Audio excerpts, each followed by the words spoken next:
এখানে আপনারা একটি ট্রাস্ট দলিলের নিবন্ধন কপি দেখতে পাচ্ছেন। এখানে প্রথমে দেখতে পাচ্ছেন দ্য ট্রাস্ট রেজিস্ট্রেশন অ্যাক্ট 1882। এই আইন মোতাবেক এই দলিলটি নিবন্ধিত হয়েছে।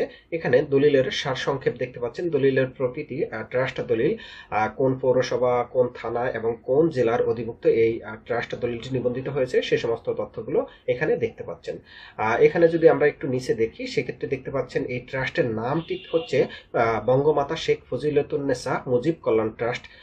এই নামে একটি ট্রাস্ট প্রতিষ্ঠিত হয়েছে এবং ওই ট্রাস্টের যে গঠনতন্ত্র রয়েছে সেটি একটি সাব রেজিস্ট্রি অফিসে, অর্থাৎ এই দিনাজপুর জেলার বেসাগঞ্জ সাব রেজিস্ট্রি অফিসে এই ট্রাস্ট দলিলটি তারা নিবন্ধন করেছে।